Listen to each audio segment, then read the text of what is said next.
Assalamu alaikum students, welcome to my channel Demystified Physics by Akib sir.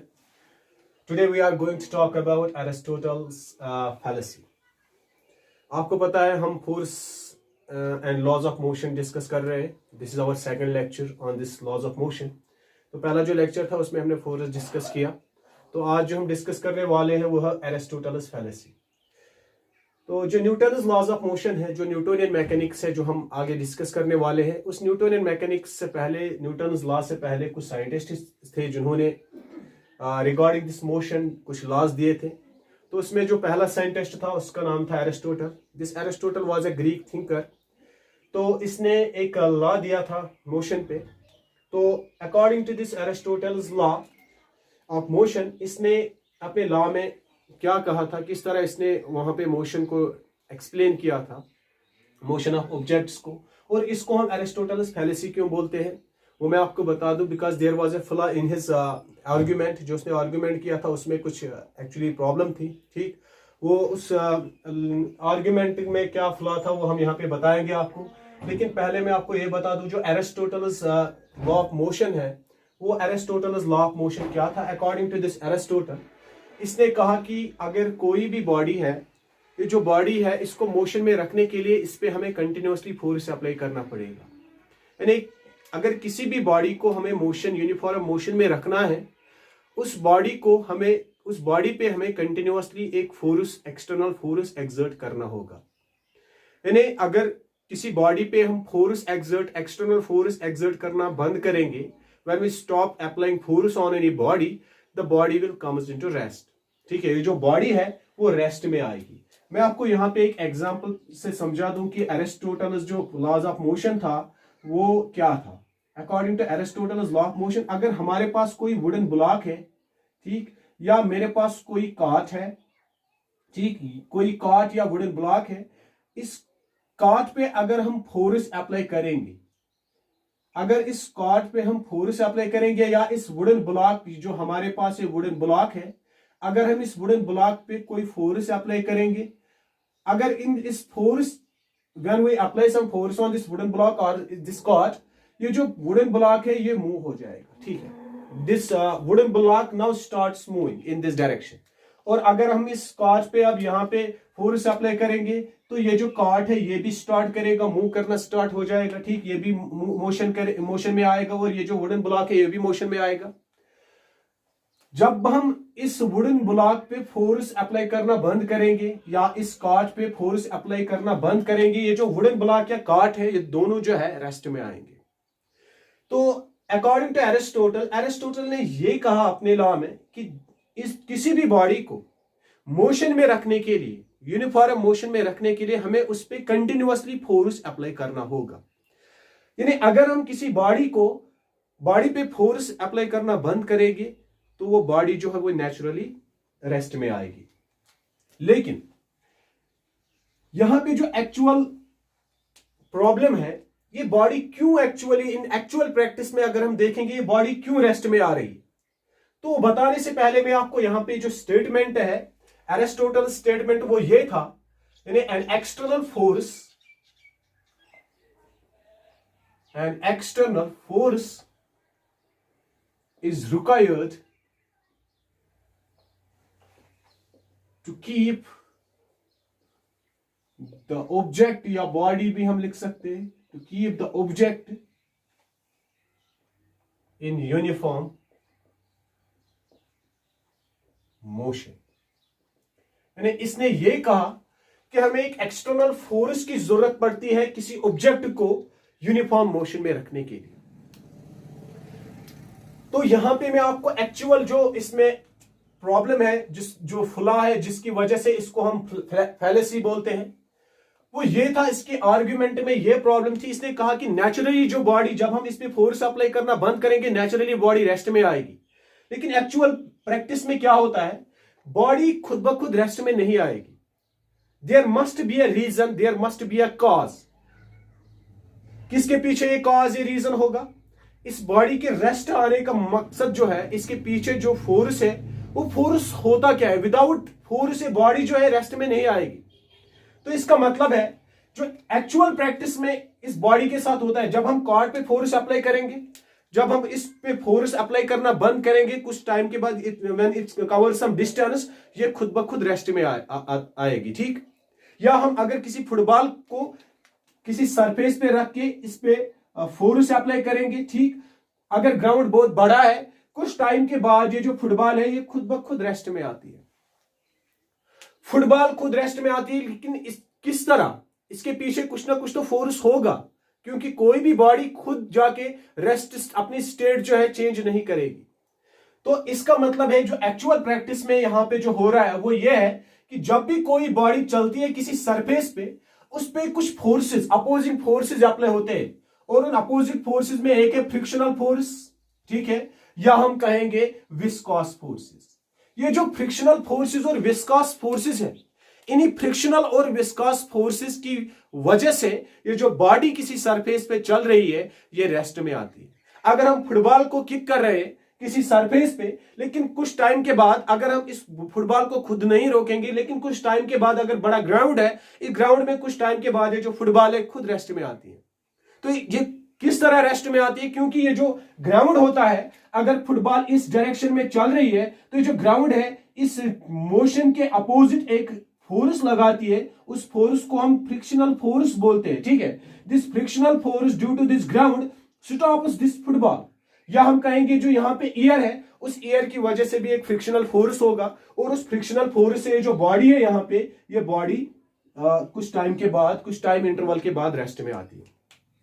तो body का time interval, कुछ time interval के बाद rest में आने का मकसद यह है कि इस पे एक अपोजिंग फोर्स अप्लाई होता है, और वो अपोजिंग फोर्स क्या है, वो फ्रिक्शनल फोर्स ऑफ एयर है, या हम कहेंगे there is a frictional force due to this ground. इस फ्रिक्शनल फोर्स से बॉडी जो है रेस्ट में आती है। तो this is the actual reason. अगर हम किसी फ्रिक्शनलेस वर्ल्ड में जाएंगे, इस फ्रिक्शनलेस वर्ल्ड में क्या होगा, अगर किसी कोई बॉडी मोशन में है, this body never comes into rest. ठीक है, जब तक हम उस पर कोई फोर्स यहां से एक्सटर्नल फोर्स अप्लाई नहीं करेंगे।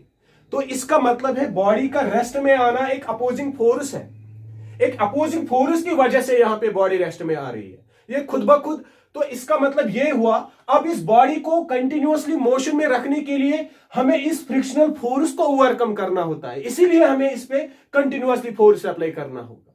तो यहां पे एरिस्टोटल का जो कंसेप्ट था कि हमें इस बॉडी को कंटिन्यूअसली मोशन में रखने के लिए, यूनिफॉर्म मोशन में रखने के लिए कंटिन्यूअस एक्सटर्नल फोर्स की जरूरत है। तो यहां पे भी मैं आपको बता रहा हूं कि वो एक्सटर्नल फोर्स एक्चुअली इस फ्रिक्शनल अपोजिंग फोर्स को ओवरकम करने के लिए हमें अप्लाई करना पड़ेगा, ताकि ये जो बॉडी है ये अब कंटिन्यूअसली मोशन में रहे। तो एक्चुअल रीजन ये है कि इसमें frictional forces, opposing forces apply होते हैं, इसीलिए बॉडी खुद जाके रेस्ट में आती है।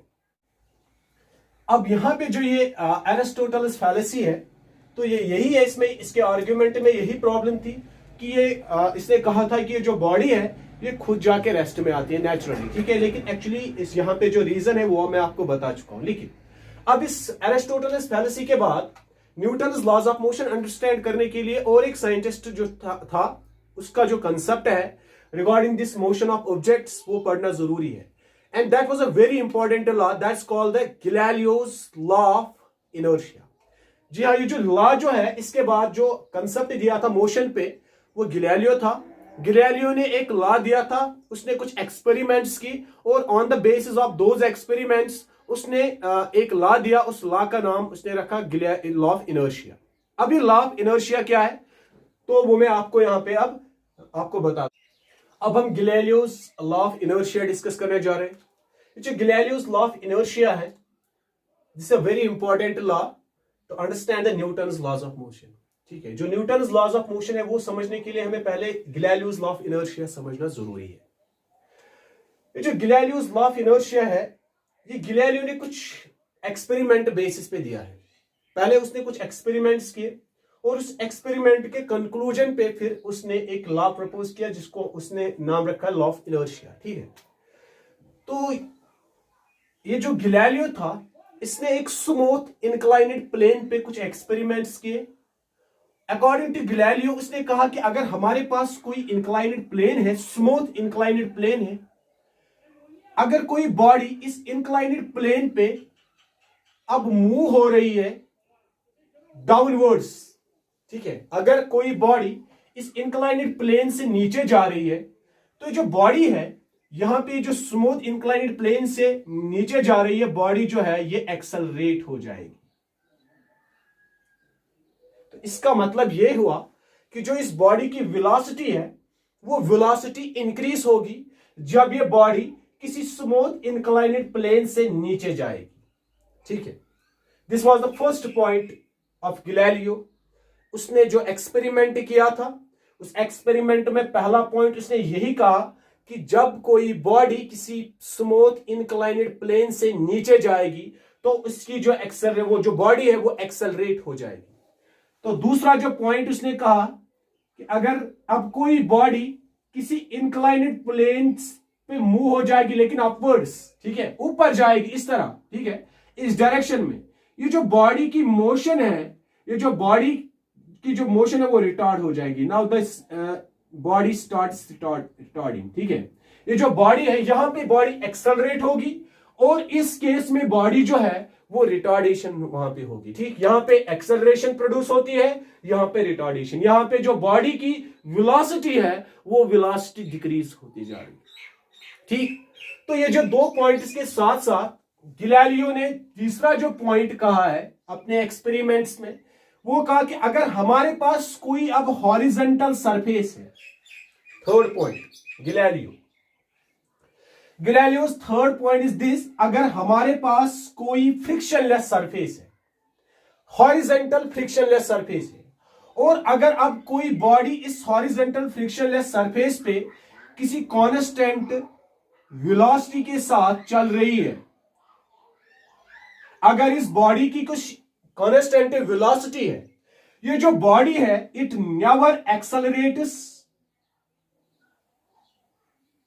ना ये कभी एक्सेलरेट होगा और ना ही कभी ये क्या रिटार्डेशन इसमें होगी। तो इसका मतलब ये हुआ ये बॉडी जो है ना ये एक्सेलरेट होगी और ना ये बॉडी कभी रेस्ट में आएगी। ठीक, लेकिन यहां पे जो कंडीशन है वो कंडीशन ये है कि ये जो हॉरिजॉन्टल सरफेस जो है इसका फ्रिक्शनलेस होना जरूरी है। और इसके साथ यहां पे जो ये स्पेस है, इस स्पेस में जो फ्रिक्शन है वो भी हम नेग्लेक्ट करेंगे। ठीक, तो अगर यहां पे कोई फ्रिक्शन नहीं है या हम कहेंगे एयर फ्रिक्शन नहीं है या इस सरफेस की जो फ्रिक्शन है फ्रिक्शनलेस सरफेस है, अगर हम कहेंगे फ्रिक्शनलेस सरफेस किसी वैक्यूम में है और इस वैक्यूम में ये बॉडी चल रही है अकॉर्डिंग टू गैलीलियो, और इस बॉडी की कुछ वेलोसिटी है, यूनिफॉर्म वेलोसिटी के साथ चल रही है, ये जो बॉडी है ये कभी एक्सेलरेट नहीं होगी और ना ही ये बॉडी कभी रेस्ट में आएगी। ठीक, तो ये तीनों जो रिजल्ट्स है गैलीलियो ने कहा, ठीक है, अपने एक्सपेरिमेंटल बेसिस पे, ये जो तीनों एक्सपेरिमेंट से आइडियल सिचुएशंस है, यानी यहां पे जो सरफेसेस है वो सरफेस उसने फ्रिक्शनलेस सरफेसेस ली है। ठीक, तो अब यहां पे जो एक्चुअल बेसिस पे इसके बाद जो एक्सपेरिमेंट्स गैलीलियो ने किए, उन एक्सपेरिमेंट्स में उसने ये कहा कि यहां पे मैं थोड़ा एक्सप्लेन करूं कि उसने एक सरफेस सरफेसेस ली, दो सरफेस ली, ठीक है, एक सरफेस इस तरह, एक अपोजिट स्लोप्स में, एक का स्लोप इस तरह लिया है, ठीक, और दूसरे का स्लोप इस तरह। ठीक, इस तरह उसने सरफेस कंसिडर की और उसके बाद उसने पहले कहा कि अगर ये सरफेस जो है, अगर ये फ्रिक्शनलेस सरफेसेस है, अगर हम किसी बॉडी को इस फ्रिक्शनलेस सरफेस पे किसी हाइट पे छोड़ेंगे, लेट अस सपोज दैट यहां पे हाइट h है, ठीक, और ये जो यहां पे सरफेस है this is a frictionless surface, और जब ये बॉडी इस फ्रिक्शनलेस सरफेस से नीचे आएगी, ये बॉडी जो है ये बॉडी एक्सेलरेट हो जाएगी, और उसके बाद जब ये बॉडी अब इस प्लेन पे अपवर्ड जाने की कोशिश करेगा तो इसकी जो मोशन है वो रिटार्ड होना शुरू हो जाएगी, और ये जो बॉडी है ये एक हाइट पे यहां इस सेकंड प्लेन पे पहुंचेगी, लेकिन इस बॉडी की जो हाइट होगी यहां पे, ये इसकी इनिशियल हाइट थी और ये इसकी फाइनल हाइट है, this is the final height और this is initial height of this body. According to Galileo ने कहा अगर ये सरफेसेस जो है, अगर ये फ्रिक्शनलेस सरफेसेस है जो इस बॉडी की इनिशियल हाइट होगी, वो किसके बराबर होगी? फाइनल हाइट के बराबर। यानी यहां से जो बॉडी जो है, यहां से जो बॉडी नीचे आके जब इस इंक्लाइनेड प्लेन के ऊपर जाएगी तो जो हाइट यहां पे ये बॉडी अटेन करेगी, वो हाइट इस इनिशियल हाइट, जो फाइनल हाइट यहां पे होगी, वो इस इनिशियल हाइट के बराबर होगी। लेकिन यहां पे खाली कंडीशन ये है, ये जो सरफेस है ये फ्रिक्शनलेस सरफेस होनी चाहिए। और उसी ने गैलीलियो ने इसको इस तरह भी एक्सप्लेन किया कि अगर अब यहां पे सेकंड कंडीशन में, एक्चुअल प्रैक्टिस में अगर हम देखेंगे, अगर यहां पे अब कुछ फ्रिक्शन है, अगर ये सरफेस जो है, अगर ये प्लेन जो है, अब प्लेन फ्रिक्शनलेस प्लेन नहीं है, अब यहां पे कुछ ना कुछ फ्रिक्शन है, तो ये जो बॉडी यहां पे अब होगी, इसकी जो हाइट होगी, वो हाइट इस इनिशियल हाइट से कम होगी। इसका मतलब जो है, वो इनिशियल हाइट जब जो होगी, वो इनिशियल हाइट ग्रेटर देन होगी फाइनल हाइट। ठीक है, तो इनिशियल हाइट ज्यादा होगी और फाइनल हाइट जो है वो थोड़ी बहुत कम होगी इस इनिशियल हाइट से। तो इसका मतलब है due to this frictional force यहां पे जो रिटार्डेशन है वो ज्यादा होगी, और ये जो बॉडी है अब वो हाइट अटेन नहीं कर पाएगी जो फ्रिक्शनलेस सरफेस में अटेन कर सकती है। ठीक, तो यहां पे जो अब हाइट होगी, फाइनल हाइट, वो इस इनिशियल हाइट से कम होगी। लेकिन अब यहां पे दो कंडीशंस हमें, यहां पे दो जो है हम कहेंगे दो पॉइंट्स हमने सीखे। पहला पॉइंट, अगर फ्रिक्शनलेस सरफेस होगी, जो इनिशियल हाइट और फाइनल हाइट होगी वो बराबर होगी। लेकिन अगर फ्रिक्शन है तो जो फाइनल हाइट होगी वो इनिशियल हाइट से कम होगी। लेकिन कभी भी फाइनल हाइट जो है वो इनिशियल हाइट से कभी भी ज्यादा नहीं हो सकती। तो उसने दूसरा जो इसी में दूसरा एक्सपेरिमेंट किया, तो उस एक्सपेरिमेंट में उसने क्या किया, उसने एक जो सरफेस है उसका जो स्लोप है वो ज्यादा रखा है। उसने कहा अगर स्लोप सेम है, पॉइंट इस तरह है, अगर इस सरफेस फ्रिक्शनलेस सरफेस यहां पे है, ठीक है, अगर इस फ्रिक्शनलेस सरफेस की जो स्लोप है वो स्लोप सेम है, ये जो यहां पे इनिशियल हाइट और फाइनल हाइट है, यहां से जो बॉडी डिस्टेंस ट्रेवल करेगी, नीचे उतरने में जितनी बॉडी डिस्टेंस ट्रेवल करेगी उतनी बॉडी यहां पे चढ़ने के लिए भी डिस्टेंस ट्रेवल करेगी। यानी इस डाउन स्लोप पे जितनी बॉडी जो जितनी डिस्टेंस ट्रेवल करेगी उतनी बॉडी यहां पे इस इंक्लाइनेड स्लोप पे ऊपर जाने के लिए भी उतनी ही डिस्टेंस ट्रेवल करेगी। यानी यहां पे डिस्टेंस यहां से यहां तक जो डिस्टेंस ट्रेवल हो रही है वो डिस्टेंस यहां से यहां तक इस डिस्टेंस के बराबर होगी। तो डिस्टेंस जो बॉडी ट्रेवल कर रही है नीचे उतरने में और ऊपर जाने में, ठीक, वो डिस्टेंस जो है वो डिस्टेंस सेम होगी। ठीक, लेकिन यहां पे कंडीशन ये है, यहां पे जो सरफेसेस है उनका फ्रिक्शनलेस होना जरूरी है। तो इसका मतलब है बॉडी जो है वो सेम हाइट पे आएगी और जो डिस्टेंस ट्रेवल होगी नीचे उतरने में और ऊपर जाने में, ठीक, वो डिस्टेंस सेम यहां पे होगी। ठीक, दूसरी जो कंडीशन, दूसरा जो एक्सपेरिमेंट वो है कि ये है कि अगर अब हम यहां पे एक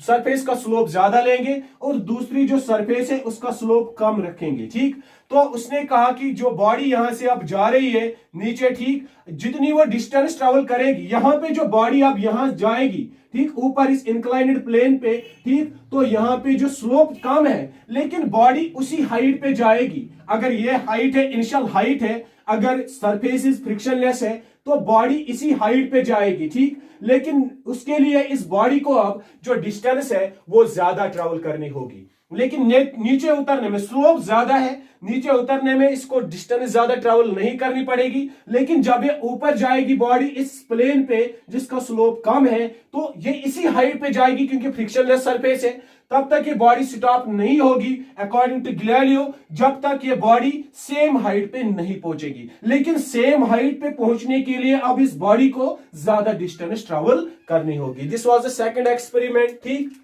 और तीसरा एक्सपेरिमेंट इस तरह है, अगर हम किसी बॉडी को अब हम इस तरह रखेंगे, यहां पे स्लोप रखेंगे और दूसरी तरफ जो बॉडी का ये जो है प्लेन है, इस प्लेन को यहां पे हॉरिजॉन्टल रखेंगे। अब जो बॉडी है वो एक इंक्लाइनेड प्लेन से आके सीधे कहां पे जा रही है, एक हॉरिजॉन्टल प्लेन पे जा रही है। ठीक, अगर ये फ्रिक्शनलेस सरफेस है अकॉर्डिंग टू गैलीलियो, ये जो बॉडी अब यहां पे है, ये बॉडी कभी भी रेस्ट में नहीं आएगी अगर यहां पे जो सरफेस है वो सरफेस फ्रिक्शनलेस सरफेस है।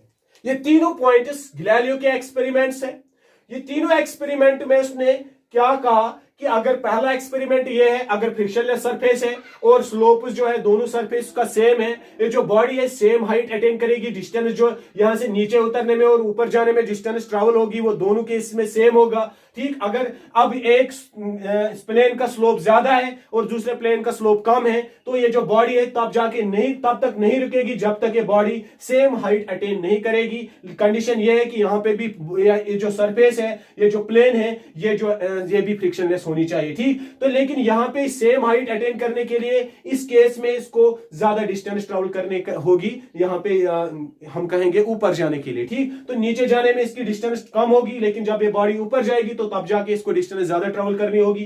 ठीक, थर्ड केस ये है कि अगर फ्रिक्शनलेस सरफेस पे यहाँ पे एक प्लेन का कुछ स्लोप है और दूसरा प्लेन हॉरिजॉन्टल है, ये जो बॉडी अब इस स्लोप से आ रही है, ठीक, अब जब ये इस हॉरिजॉन्टल प्लेन पे जाएगी तो ये जो बॉडी है कभी रेस्ट में नहीं आएगी, क्योंकि ये जो सरफेस यहाँ पे है ये सरफेस फ्रिक्शनलेस सरफेस है। लेकिन अगर हम अब एक्चुअल प्रैक्टिस पे जाएंगे, एक्चुअल प्रैक्टिकली अगर हम देखेंगे, ये जो बॉडीज यहाँ पे जो सरफेस होती है, हम टोटली जो है फ्रिक्शन जो होती है वो फ्रिक्शनल फोर्स हम टोटली नेग्लेक्ट नहीं कर सकते, क्योंकि अगर हम प्रैक्टिकल लाइफ में देखेंगे there must be the frictional forces due to this surface. ठीक है, अगर हम किसी भी बॉडी को किसी सरफेस पे, किसी इंक्लाइनेड सरफेस पे, चाहे वो कितना ही स्मूथ क्यों ना हो, लेकिन उस पे कुछ ना कुछ फ्रिक्शन तो होगी। हम 100% जो फ्रिक्शन है नेग्लेक्ट नहीं कर सकते। ठीक, तो इसका मतलब है अगर कुछ ना कुछ फ्रिक्शन है तो उससे क्या होगा, ये जो बॉडी यहाँ पे है, ये बॉडी जो है यहाँ पे जब ऊपर जाएगी ये कुछ ना कुछ रिटार्डेशन दिखाएगी, ये यहाँ पे सेम हाइट पे नहीं जाएगी, यहाँ पे सेम हाइट पे नहीं जाएगी, यहाँ पे इतनी डिस्टेंस ट्रैवल नहीं करेगी, और यहाँ पे जो बॉडी है ये रेस्ट में किसी ना किसी जगह पे आएगी। तो यहाँ पे जो कंडीशंस है वो कंडीशंस ये है कि यहां पे जो मसला है वो ये है कि ये जो फ्रिक्शनल फोर्सेस है वो हम टोटली नेग्लेक्ट नहीं कर सकते। तो यहां पे जो अगर हम प्रैक्टिकल बेसिस पे काम करेंगे, अगर प्रैक्टिकल बेसिस पे जाएंगे तो हम ये कहेंगे कि ये जो यहां पे रिटार्डेशन हो रही है वो रिटार्डेशन अब इस तरह होगी, वो रिटार्डेशन जो है वो रिटार्डेशन, या हम कहेंगे ये जो बॉडी अब यहां पे रेस्ट में आएगी वो किसकी वजह से आएगी, वो इस फोर्स की वजह से आएगी, जो फ्रिक्शनल फोर्स ये सरफेस इस बॉडी पे दिखाएगी। ठीक, तो अब यहां पे जो गैलीलियो ने इस पूरे जो एक्सपेरिमेंट उसने किए, इन एक्सपेरिमेंट के बेसिस पे उसने लास्टली ये कहा, इस कंक्लूजन पे आ गए कि अगर कोई बॉडी अब रेस्ट में है, ठीक, तो अगर रेस्ट में है तो अगर इस पे कोई फोर्स अप्लाई नहीं हो रहा है, ठीक, अगर कोई बॉडी फॉर एग्जांपल रेस्ट में है या यूनिफॉर्म मोशन में है किसी फ्रिक्शनलेस सरफेस पे, अगर कोई बॉडी किसी फ्रिक्शनलेस सरफेस पे किसी यूनिफॉर्म मोशन या कांस्टेंट वेलोसिटी है उसकी, ठीक, या कोई बॉडी रेस्ट में है, ये दोनों केसेस, अगर कोई बॉडी यूनिफॉर्म मोशन में है, किसी कांस्टेंट वेलोसिटी में है किसी सरफेस पे, या हम कहेंगे कोई बॉडी रेस्ट में है, ये दोनों केसेस उसने कहा ये इक्विवेलेंट है। हमें इस तरह लगेगा ये जो बॉडी यहाँ पे कांस्टेंट वेलोसिटी के साथ चल रही है फ्रिक्शनलेस सरफेस पे, हमें लगेगा कि इस बॉडी पे कोई फोर्स एक्सर्ट नहीं हो रहा है, there is no force acting on this body. और अगर कोई बॉडी अब रेस्ट में है तो हमें यह पता है कि इस बॉडी पे कोई फोर्स एक्टिव नहीं हो रहा है। ठीक, तो ये दोनों जो केसेस है ये इक्विवेलेंट है। और दूसरा जो पॉइंट उसने कंक्लूड किया यहाँ पे, जिसको हम लॉ ऑफ इनर्शिया भी बोलते हैं, उसने कहा कि ये जो बॉडी है, बॉडी अगर किसी भी बॉडी पे अब नेट फोर्स 0 है, अगर किसी भी बॉडी पे जो है नेट फोर्स जो है वो नेट फोर्स 0 है,